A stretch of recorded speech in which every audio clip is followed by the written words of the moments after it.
दोस्तों, अक्सर हमारा दिमाग विचारों से भरा रहता है। हम लोगों के बारे में, अपने काम के बारे में, परिवार के बारे में और वो सब सोचते रहते हैं जो हमारे दिमाग में भरा रहता है। वह कभी भी साफ नहीं होता है और इसलिए हमें वह सब बार बार याद आता है और हम दुखी और चिंतित रहते हैं।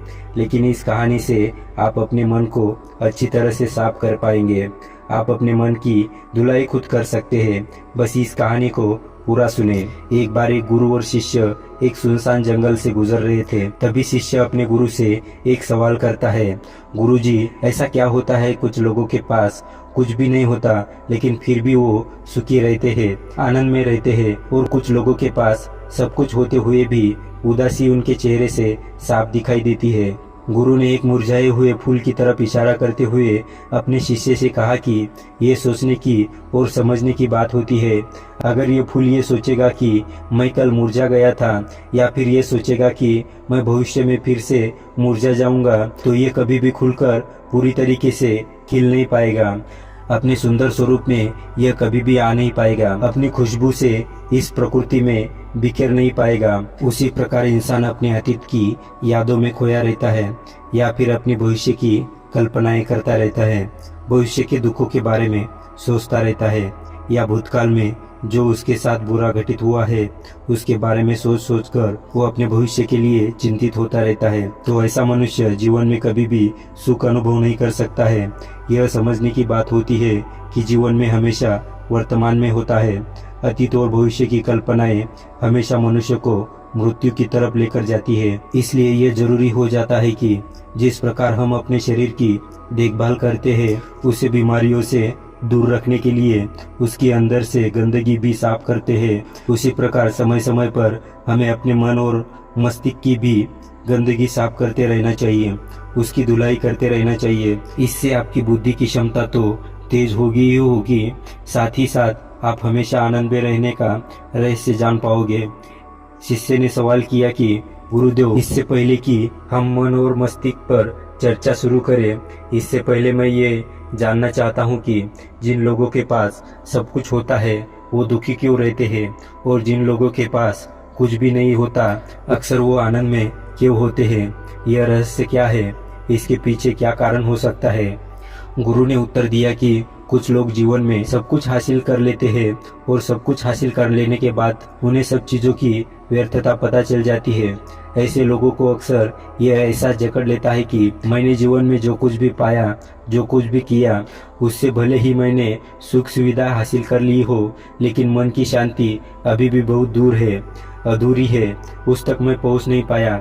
सब कुछ पाकर भी मैं अपने मन को जान नहीं पाया। और जब इंसान को ऐसा लगता है तो उसे महसूस होता है कि जो भी उसने कमाया है वो कौड़ियों के भाव का था। उसने अपना जीवन बेकार की चीजों में यूं ही व्यर्थ कर दिया है। और वहीं पर जिस इंसान के पास जीवन में कुछ भी नहीं होता, उसके पास एक उम्मीद होती है, उस सब कुछ पाने की लालसा रखता है, और वही लालसा, वही इच्छा उसको जीवन में खुश रखती है, आगे बढ़ाती है, ऊर्जा से भरा हुआ रखती है। गुरु ने अपने हाथ से एक सूखे पेड़ की तरफ इशारा करते हुए कहा कि शिष्य, कभी तो यह पेड़ भी हरा भरा रहा होगा, फलों से लदा हुआ रहा होगा, अनेक प्रकार के पक्षी और जानवर इस पर किड़ाए करते होंगे, इसके फलों को खाते होंगे। उस समय इस पेड़ को भी यह पता नहीं होगा कि एक दिन तुम सूख जाओगे और तुम्हारी हालत इतनी बदतर हो जाएगी कि तुम किसी को छांव तक नहीं दे पाओगे, तुम्हारे ऊपर पत्ते तक नहीं रह जाएंगे, फल तो दूर की बात रही। उसी प्रकार मनुष्य अपने जीवन की दौड़ में यह भूल जाता है कि जिस दौड़ में वह सबसे आगे निकलने की कोशिश कर रहा है उसका अंतिम चरण तो मृत्यु ही है। काश वो कभी जीवन की दौड़ में ठहर कर ये देख पाए कि इसका अंतिम चरण क्या होगा, तो वो उन कामों को तेज अंजलि दे सकता है जो व्यर्थ है, जो बेकार है, और ऐसे कार्यों की तरफ आगे बढ़ सकता है जो उसके जीवन में आनंद पैदा करते हो, जो उसके जीवन को एक नई दिशा दे सकते हैं। गुरु ने खुद की तरफ इशारा करते हुए समझाया कि एक योगी वो होता है जो जीवन की दौड़ में ठहर जाता है, जो ये समझ लेता है कि जीवन का अंतिम चरण तो मृत्यु है। इसलिए वो जीवन में सुख सुविधाएं हासिल करने की बजाय खुद के मन और मस्तिष्क को एक नए आनंद की तरफ ले जाने का प्रयास करना शुरू कर देता है। शिष्य ने सवाल किया कि गुरुदेव, क्या एक ग्रस्त जीवन में जीने वाला मनुष्य उस आनंद की प्राप्ति नहीं कर सकता, और अगर कर सकता है तो उसे किस प्रकार शुरुआत करनी चाहिए?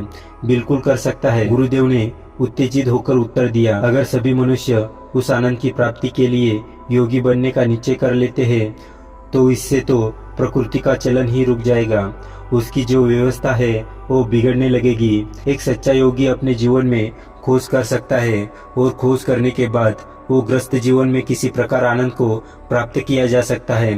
वो तरीके सभी को बताता है ताकि मनुष्य अपने ग्रस्त जीवन का पालन करते हुए उस इंसान की आनंद प्राप्ति भी कर सके। गुरु ने खुद को संबोधित करते हुए उत्तर दिया कि मैंने अपने जीवन में जो कुछ खोज की है उसके अनुसार मनुष्य को समय समय पर अपने मन और मस्तिष्क की सफाई करते रहना चाहिए। मनुष्य अपने शरीर पर तो ध्यान देता है, लेकिन अपने मन और मस्तिष्क को वो भूल जाता है, उस पर कभी ध्यान नहीं देता, और उसी वजह से मन और मस्तिष्क बूढ़े होते चले जाते हैं। उनमें जवानी नहीं रह जाती है, और जब उनमें जवानी नहीं रह जाती तो उनमें नयापन और ताजगी नहीं रह जाती, जिसकी वजह से एक इंसान उदासी से भर जाता है। मन और मस्तिष्क की गंदगी क्या होती है, पहले मैं तुम्हें ये बताता हूँ। हर मनुष्य के जीवन में कुछ ऐसी घटनाएं होती है जिनका उसके मन मस्तिष्क पर बहुत गहरा असर पड़ता है। वो जीवन पर्यंत उन घटनाओं को भूल नहीं पाता है, और वही घटनाएं उनके मन में पूरी तरह से पक्की बैठ जाती है, जो उसके मन में गांठ पैदा कर देती है। और भविष्य में जब भी वो कोई काम करेगा तो ये घटनाएं उसको प्रभावित करेगी, उसके विचारों को, उसके निर्णय को पूरी तरह से बदल कर रख देगी। ऐसे मनुष्य की दृष्टि भी भ्रमित हो जाती है, वो सत्य स्वरूप को नहीं देख पाता, वो चीजों को उन घटनाओं से जोड़कर भ्रमित तरीके से देखता है। उदाहरण के लिए, अगर किसी बुरी आंखों वाले आदमी ने आपको धोखा दे दिया तो अब जीवन प्रयत्न बुरी आंखें वाले आदमी को हमेशा धोखेबाज समझते रहेंगे, उस पर कभी पूर्ण रूप से विश्वास नहीं कर पाएंगे। लेकिन समझने की बात यह होती है कि जिस इंसान ने आपको धोखा दिया है वो धोखा आपको बुरी आंखों से नहीं मिला, वो उस इंसान के स्वभाव से मिला है। लेकिन उस इंसान के स्वभाव से हमारे दिमाग में उसका एक चित्र छपा गया, उसकी एक छवि बन गई, और वो छवि दूसरे आदमी से जब हम संपर्क करते हैं तो बीच में एक दीवार की तरह खड़ी हो जाती है, और इसी वजह से दो लोगों के बीच प्रगाढ़ संबंधित नहीं हो जाते। जो मनुष्य के लिए सबसे जरूरी यही होता है कि वो अपने आप को अतीत की घटनाओं से फ्री रखे, उन घटनाओं से प्रभावित होकर वो दिमाग में किसी तरह की छवि ना बनाए। कुछ लोग इस बात पर ये सवाल खड़ा कर सकते हैं कि फिर जीवन के अनुभव किस काम आएंगे, लेकिन समझने की बात ये होती है कि हम जीवन के अनुभव से भ्रमित तरीके से ज्ञान लेते हैं, सही तरीके से उनसे सीख नहीं ले पाते हैं। ठीक उसी प्रकार जिस तरह उस बुरी आंखें वाले की आंखें जिम्मेदार नहीं थी धोखा देने के लिए, उसका स्वभाव जिम्मेदार था, लेकिन मनुष्य अपने अनुभव में उन बुरी आंखों को याद रखेगा, उस स्वभाव को भूल जाएगा। शिष्य अपने गुरु की बातों में इतना खो गया कि उसे चलते चलते जंगल के रास्ते में पड़े हुए कांटे दिखाई नहीं दिए, और अचानक उसके पैर में एक कांटा चुभ गया। गुरु ने उसका कांटा बाहर निकालते हुए उसे पूछा, ये कांटा तुम्हारे पैर में क्यों लगा? इसके पीछे तुम किसे जिम्मेदार मानते हो? गुरु ने कहा कि तुम मुझे भी जिम्मेदार मान सकते हो, क्योंकि मैं तुम्हें एक बात सुना रहा था। क्या तुम खुद को भी जिम्मेदार मान सकते हो कि तुम मेरी बातों में इतना खो गए कि तुम्हारा रास्ते पर ध्यान ही नहीं रहा? क्या तुम इन पेड़ों को जिम्मेदार मान सकते हो जिन्होंने ये कांटे इस रास्ते पर बिछा दिए? शिष्य ने उत्तर दिया कि गुरुदेव, इसमें मैं खुद को जिम्मेदार मानता हूँ, क्योंकि आप तो अपना काम कर रहे थे और इस पेड़ ने भी अपना काम किया, पर मैं अपना काम पूरे होशपूर्वक नहीं कर पाया। अगर मैं चलने पर ध्यान लगाए रखता, अगर मैं आपकी बातों में पूरी तरह से खो नहीं जाता तो मुझे ये कांटा कभी नहीं लगता। इसमें पूरी तरह से मेरी ही गलती थी। गुरु ने अपने शिष्य की पीठ थपथपाते हुए आगे कहना शुरू किया कि जो घटनाएं हमारे मन को प्रभावित करती है, जरूरी हो जाता है उन घटनाओं को हम किसी भी तरह अपने मन से बाहर निकाल दे, और उसके लिए सबसे सरल तरीका है कि अपनी भावनाओं को व्यक्त करना सीखो। उसे अपने दिल में, अपने मस्तिष्क में बिठाकर मत रखो। जब तुम किसी दूसरे मनुष्य के सामने अपनी भावनाओं को व्यक्त कर देते हो तो तुम्हारे मन का बोझ हल्का हो जाता है। कुछ लोगों का स्वभाव ऐसा हो जाता है कि वो अपने मन की बात किसी को नहीं बताते। ऐसे लोग अक्सर अपने अंदर ही अंदर दुखी होते रहते हैं, लेकिन वो अपने मन की बात किसी दूसरे आदमी के सामने नहीं बताते। इसके उलट कुछ लोग ऐसे भी होते हैं जो अपने मन में किसी बात को रख नहीं पाते। उनके साथ कुछ भी अच्छा या बुरा होता है, वो अपने मन की बात, अपनी भावनाओं को दूसरों के सामने व्यक्त नहीं करते हैं। और तुमने खुद महसूस किया होगा कि जो लोग अपने मन की भावनाओं को व्यक्त कर देते हैं वो जीवन में ज्यादा आनंदित रहते हैं। कभी भी प्राकृतिक रूप से आए हुए वेग को रोकना नहीं चाहिए। जिस वेग को हम रोकने की कोशिश करते हैं वो वेग हमें अंदर से ही खाने लग जाता है। अगर तुम्हारा मन किसी बुरी घटना पर रोने का हो रहा है तो चीख चीख कर रो, अपने आप को रोको मत, उस वेग को पूरी तरह से बाहर आने दो। अगर किसी दूसरी घटना पर तुम्हारा मन खुश होने का, आनंदित होने का हो रहा हो तो पूरी तरह से नाचो गाओ, जिससे कि तुम उस वेग को बाहर निकाल सको। और जब वो वेग अपनी पूरी गति के साथ बाहर आ जाता है तो पीछे छोड़ आता है एक खालीपन, एक अकेलापन, एक शांति, एक मौन, एक अनुभूति। गुरु ने शिष्य को समझाते हुए बताया कि जिस प्रकार तेज रफ्तार से चलता हुआ पानी अपने वेग से आने वाली सभी बाधाओं को तोड़ देता है, उसी प्रकार हमारे अंदर भावनाओं का उठने वाला अगर बाहर नहीं निकल गया, अगर हमने बांध बनाने की कोशिश की तो वो उस बांध को तोड़ देगा। और उस बांध को तोड़ने के बाद उसका कचरा हमारे मन के अंदर ही ठहर जाएगा, जो हमारे मन को दूषित कर देगा, उसको गंदगी से भर देगा। अक्सर मनुष्य अपने मन में किसी घटना को दबाकर इसलिए रखता है कि वो सोचता है कि अगर सामने वाले को इस घटना के बारे में पता चला तो वो पता नहीं मेरे बारे में क्या सोचेगा। इसी विचार की वजह से वो अंदर ही अंदर खुद दुखी होता रहता है, लेकिन सामने वाले को वो कभी कुछ नहीं बताता। लेकिन एक बार अगर वो हिम्मत कर सकता है, शुरुआत कर सकता है, जो उसका पूरा जीवन परिवर्तित हो सकता है। एक बार अगर उसके दिमाग की आदत बन गई तो वो जीवन भर अपनी भावनाओं को दूसरों के सामने व्यक्त करने से हिचकिचाएगा नहीं। और अपने दिमाग की ये आदत हम 21 दिनों में पैदा कर सकते हैं। 21 दिनों तक अगर सही तरीके से हम अभ्यास करें तो हमारा दिमाग पूरी तरह से भावनाओं से मुक्त हो जाएगा। यह 21 दिनों का अभ्यास इस प्रकार है। 21 दिनों तक सबसे पहली बात जो याद रखनी है कि अपने मन में किसी भी बात को दबाकर नहीं रखना है।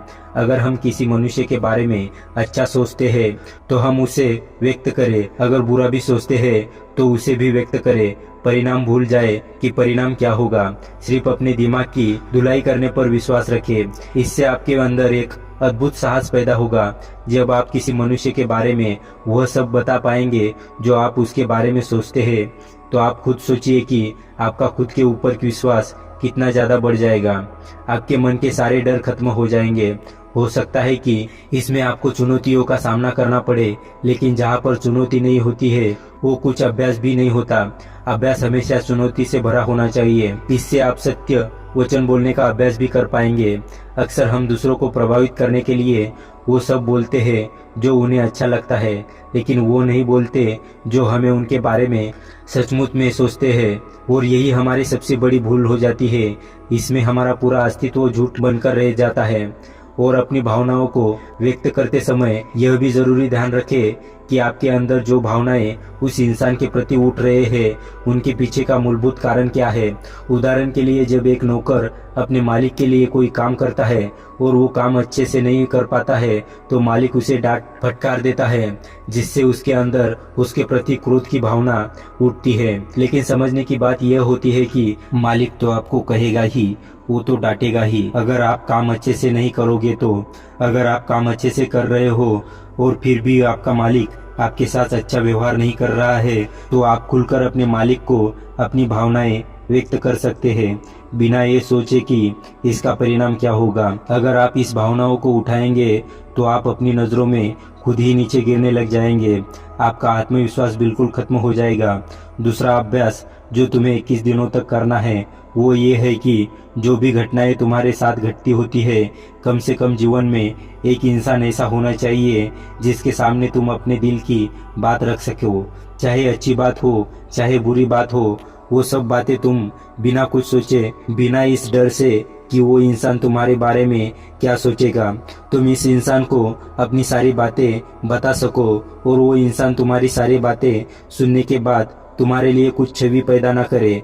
ऐसे इंसान अपने जीवन में खोजो और उनके सामने अपनी सारी भावनाएं व्यक्त करने की कोशिश करो। दिन में जो कुछ भी घटित होता है, अच्छा लगता है, बुरा लगता है, किसी के प्रति आकर्षण होता है, उसको एक दोस्त की तरह बताने का प्रयास करो। इससे तुम्हें यह पता चल जाएगा कि तुम्हारा मन घटनाओं के प्रति किस प्रकार की भावनाएं पैदा करता है। तुम अपने मन को समझने में सक्षम हो जाओगे। जब तुम किसी दूसरे आदमी को ये सारी बातें बताते हो तो तुम खुद भी अपनी प्रतिक्रिया रोके उस घटना के प्रति तुम्हारा क्या रवैया रहा है उसके प्रति खुद का आकलन भी कर पाते हो। और तीसरा अभ्यास जो तुम्हारे मन को खाली कर रखेगा वह यह है योग निद्रा का अभ्यास। योग निद्रा किस प्रकार लेनी है, किस प्रकार उसका अभ्यास करना है, ये चर्चा खत्म होते होते गुरु और शिष्य उस जंगल को पार करके अपने आश्रम में पहुंच चुके थे। तो दोस्तों, उम्मीद करता हूं कि आपको इस कहानी से कुछ अच्छी सीख मिली होगी। यह कहानी आपको पसंद आई तो वीडियो को लाइक करो और चैनल को सब्सक्राइब जरूर कर लेना। धन्यवाद।